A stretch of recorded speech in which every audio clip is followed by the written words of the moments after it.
آج ہماری گفتگو کا محور ہوگا جھوٹ چھوڑنے کے ثمرات اور صداقت کے فوائد۔ رسول اللہ صلی اللہ علیہ وآلہ وسلم پہ نازل ہونے والا قرآن اس بات کا مطالبہ کر رہا ہے، یا ایہا الذین آمنوا اتقوا اللہ، اے لوگو جو ایمان لائے ہو اللہ سے ڈر جاؤ، وکونوا مع الصادقین، اور سچے لوگوں کے ساتھ ہو جاؤ۔ بات درست کرنا یہ بہت بڑی بصیرت کی بات ہے۔ اللہ مالک الملک فرماتے ہیں، یا ایہا الذین آمنوا اتقوا اللہ وقولوا قولا سدیدا، ایمان والو قول سدید کو اپنا شعار بنا لو، سیدھی بات۔ اس سیدھی بات کا نتیجہ کیا نکلے گا؟ یصلح لکم اعمالکم ویغفر لکم ذنوبکم، مالک الملک تمہارے تمام مسائل کی اصلاح فرما دیں گے اور گناہوں کو معاف کر دیں گے۔ اس لیے عمرو بن العاص رضی اللہ تعالیٰ عنہ روایت کرتے ہیں، سرتاج رسول صلی اللہ علیہ وآلہ وسلم نے فرمایا، اربع اذا کن فیک فلا علیک ما فاتک من الدنیا، چار خصلتیں اگر تیرے اندر پیدا ہو جائیں، دنیا کی کوئی چیز بھی تمہیں نہیں ملی تو کسی بات کی پرواہ نہ کرنا۔ حفظ و امانہ، امانت کی حفاظت اگر تیرے اندر آ گئی بہت بڑی نعمت۔ وصدق و حدیث، بات سچی کرنا اگر تیرے اندر پیدا ہوگی یہ خصلت، وصدق و حدیث، اور بات کی سچائی، وحسن و خلیقہ، اور اگر تیرا اخلاق اچھا ہو گیا، وعفت و مطعم، اور اگر پاک دامنی تیرا توشہ حلال ہو گیا، یہ چار نعمتیں اگر تجھے مل گئیں تو پوری دنیا میں جو کچھ بھی تجھ سے ضائع ہو گیا کچھ نہیں بگڑا۔ رسول اللہ صلی اللہ علیہ وآلہ وسلم نے اس حدیث کے اندر چار بڑی نعمتوں کا تذکرہ کیا ہے۔ امانت کی حفاظت کرنا،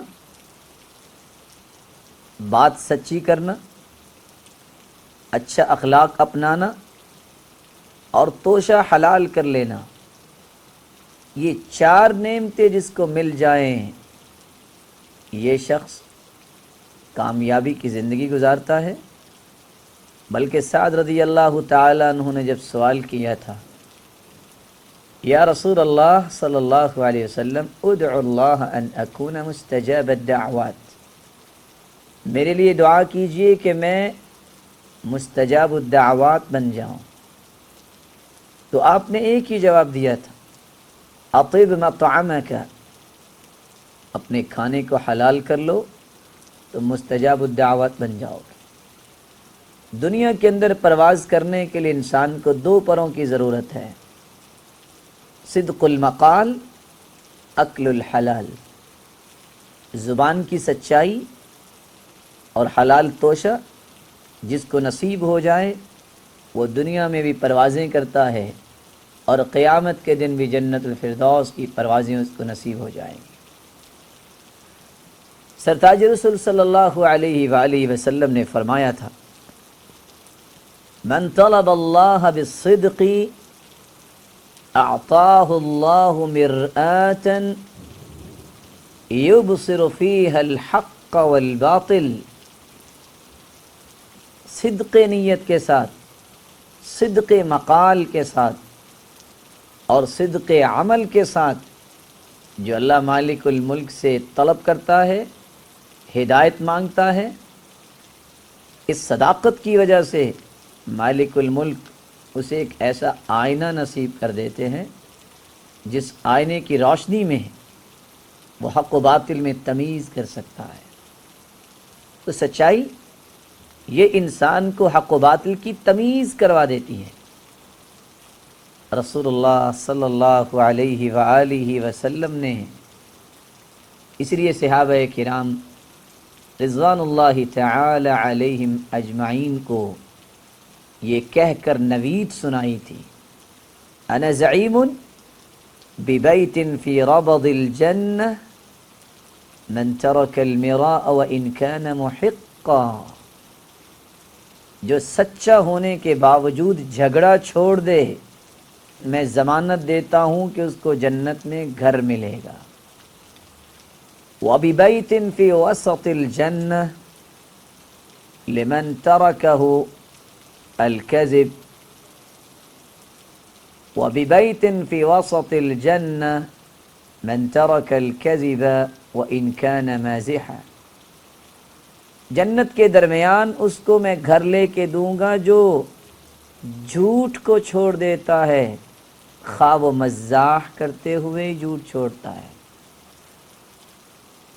وببیت فی وسط الجنہ، جنت کے وسط میں اس کو گھر لے کے دوں گا، من ترک الکذب وان کان مازحا، جو جھوٹ چھوڑ دے خواہ وہ مزاح کرتے ہوئے جھوٹ بولتا ہے، یہ بھی جائز نہیں ہے۔ وببیت فی اعلی الجنہ من حسن خلقہ، اور میں جنت کے بالا خانوں کی ضمانت دیتا ہوں اس شخص کو جو اپنے اخلاق کو اچھا کر لے۔ رسول اللہ صلی اللہ علیہ وآلہ وسلم نے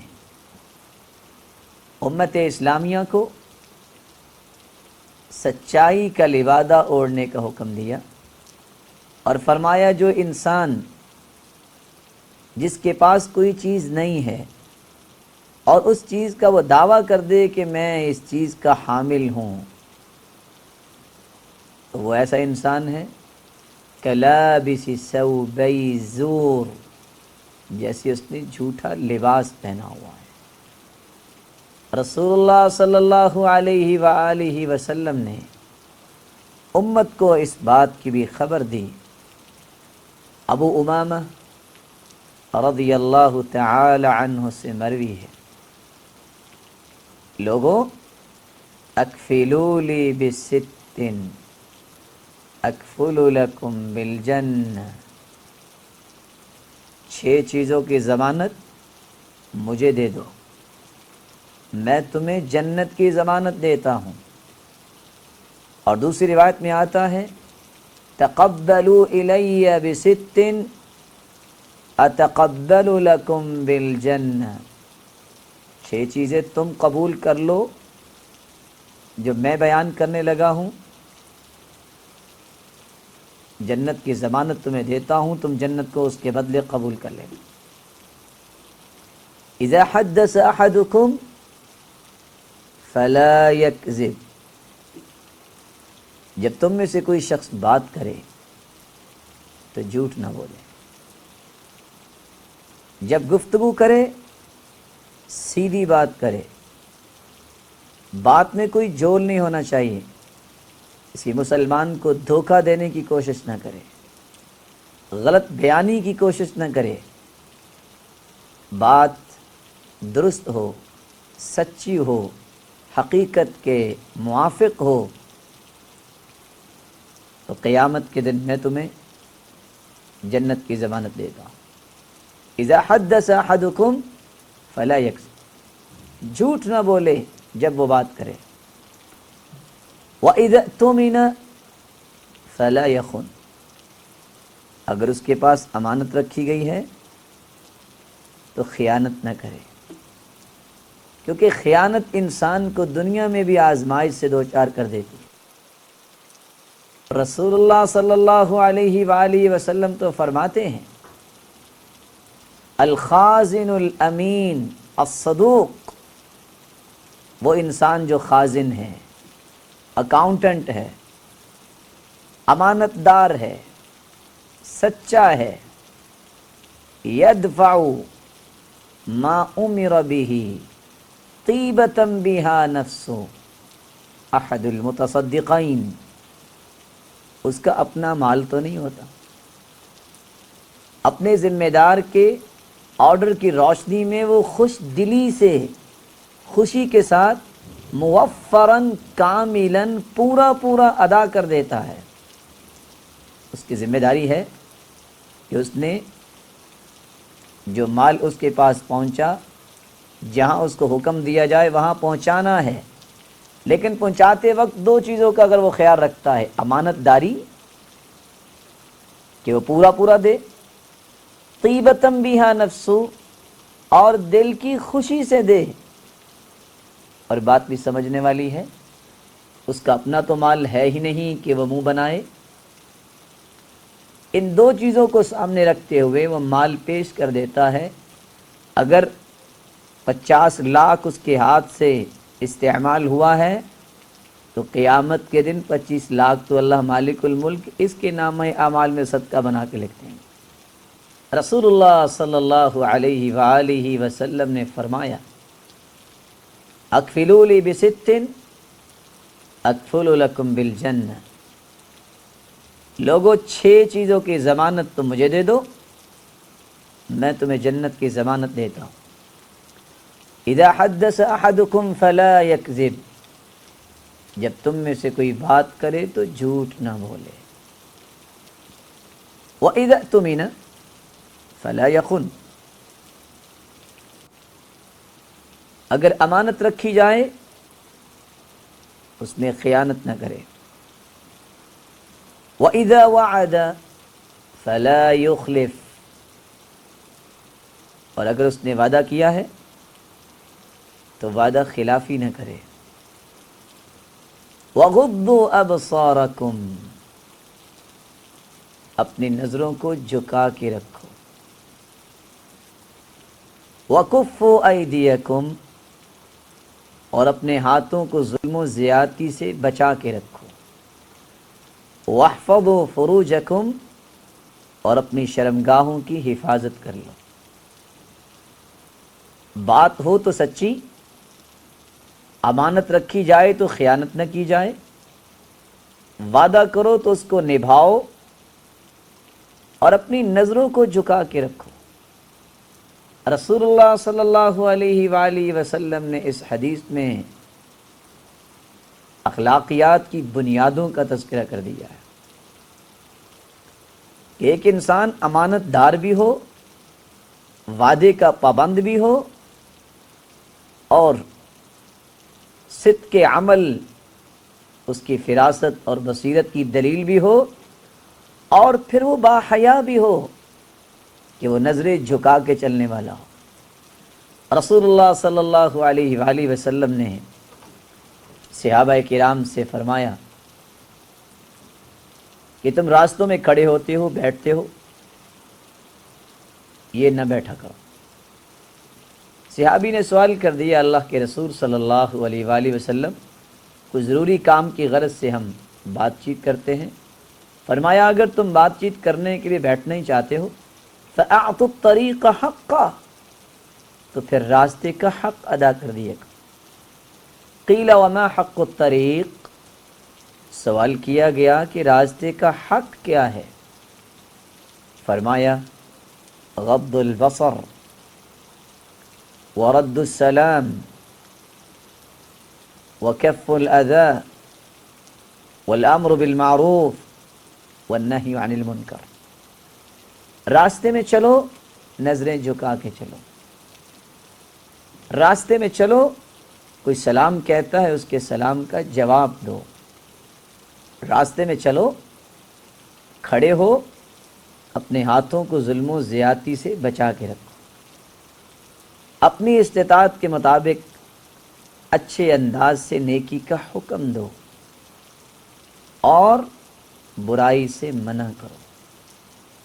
اور یہ ایک حقیقت ہے، ایک مسلمان اپنے اندر خشوع پیدا کر سکتا ہے، اس طریقے سے کر سکتا ہے، من ترک فضول النظر منح الخشوع، جو شخص فضول نظر سے پرہیز کر لیتا ہے اپنی نظروں کو گھمانے سے پرہیز کر لیتا ہے، مالک الملک اس کے اندر خشوع پیدا کر دیتے ہیں۔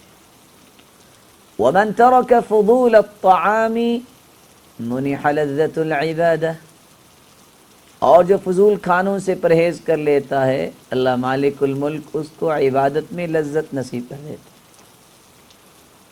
وَمَن تَرَكَ فُضُولَ الْكَلَامِ مُنِحَ الْحِكْمَةِ، اور جو لغویات سے پرہیز کر لیتا ہے، اللہ مالک الملک اس کو حکمت و دانائی سے نواز دیتے ہیں۔ وَمَن تَرَكَ فُضُولَ الضِّحْكِ مُنِحَ الْهَيْبَةِ، اور جو فضول کہے سے باز آ جاتا ہے،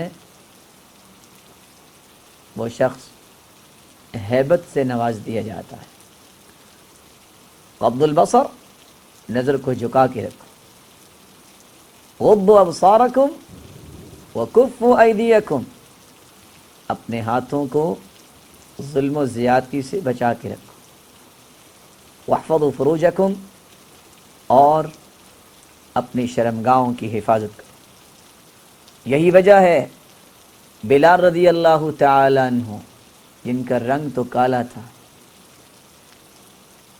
نہ جانے جوتی کیسی پہنتے تھے، کنکریوں پہ اور ریت پہ چلنے والے یہ صحابی چلتے زمین پہ تھے، قدموں کی آہٹ جنت میں سنائی دیتی تھی۔ اور وہ کہتے ہیں، کسی نے پوچھا اتنا مرتبہ کیسے مل گیا؟ ایک تو صحیح بخاری کی روایت میں ہے کہ جب بھی وہ وضو کرتے تو 2 رکعتیں پڑھ لیا کرتے، اور خود فرماتے ہیں میں کذبت کذبا منذ اسلمت، جب سے مسلمان ہوا ہوں آج تک ایک بھی جھوٹ نہیں بولا۔ عمر بن عبدالعزیز رحمۃ اللہ علیہ 99 میں ان کو حکومت ملی، 2 سالہ حکومت نے دنیا میں عدل و انصاف قائم کر دیا۔ وہ کہا کرتے تھے، میں کذبت کذبا منذ شددت علی ازاری، جب سے میں ہوش سنبھالا ہے، تہبند باندھنا شروع کیا ہے، اس وقت سے آج تک ایک بھی جھوٹ نہیں بولا۔ یہ سعادتیں، یہ بلندیاں، یہ مقام سچے لوگوں کو ہی نصیب ہوتے ہیں۔ رسول اللہ صلی اللہ علیہ وآلہ وسلم نے ایک اور بات سمجھائی ہے، فرمایا سیأتی علی الناس سنوات خداعات، کچھ سال آئیں گے دھوکے والے سال، یصدق فیہا الکاذب، لوگ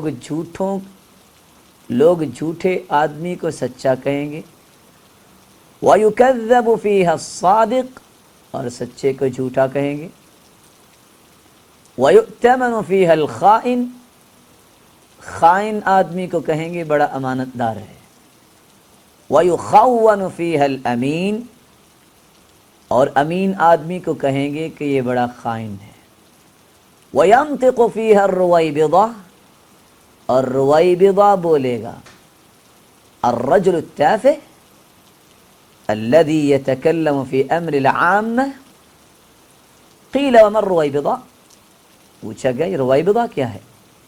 فرمایا الرجل التافہ يتكلم في امر العامة، اس کو دین کی سمجھ نہیں ہوگی، وہ دین کے بارے میں جرت کرے گا کہ اس طرح ہونا چاہیے اور یوں ہونا چاہیے۔ رسول اللہ صلی اللہ علیہ وآلہ وسلم نے یہ وضاحت فرما دی ہے کہ کچھ وقت آئے گا خیر کا نام شر اور شر کا نام خیر رکھ دیا جائے۔ لیکن ناظرین کرام، سرتاج رسول صلی اللہ علیہ وآلہ وسلم نے ایک ضروری بات سمجھائی ہے۔ اسماء بن یزید رضی اللہ تعالی عنہ، رسول اللہ صلی اللہ علیہ وآلہ وسلم نے ہماری زندگی کے متعلق ایک ضروری پیغام یہ بھی دیا ہے، لا يصلح الكذب الا فی ثلاث، جھوٹ جائز نہیں ہے، ہاں 3 جگہوں پہ انسان بہتری پیدا کرنے کے لیے اور حالات کو سازگار بنانے کے لیے اس کے سامنے ایسی گفتگو پیش کر سکتا ہے یحدث الرجل امرأته لیرضیها، اپنی گھر والی کو راضی کرنے کے لیے اس کے سامنے ایسی گفتگو پیش کر سکتا ہے۔ والکذب فی الحرب، اور جنگ کے دوران انسان اس پہلو کو اختیار کر سکتا ہے۔ والکذب لیصلح بین الناس، اور لوگوں کے درمیان صلح کرواتے وقت اس پہلو کو اختیار کیا جا سکتا ہے کہ ایک بھائی کے پاس جائے، کہے آپ ایسے ہی اس کو برا بلا کہہ رہے ہیں، وہ تو آپ کے ساتھ بڑی محبت رکھتا ہے۔ اس کے پاس جائے اور کہے آپ ایسے ہی پریشان ہیں، اس کی تو بڑی تڑپ ہے کہ آپ سے ملے۔ تو دو مسلمانوں کو جوڑنے کے لیے مناسب الفاظ پیش کیے جا سکتے ہیں۔ اللہ مالک الملک سے دعا ہے، اللہ مالک الملک ہمارے عمل، ہمارے قول کو سچا بنائے اور ہمیں سچا مسلمان بنائے۔ جب تک رکھے ایمان سے رکھے، جب بلائے تو ایمان کی خوبصورت کیفیت میں بلائے، اور ہمیں کائنات کے سب سے سچے انسان محمد الرسول اللہ صلی اللہ علیہ وآلہ وسلم کی رفاقت نصیب فرمائے۔ سبحان ربک رب العزت عما یصفون وسلام علی المرسلین والحمد للہ رب العالمین۔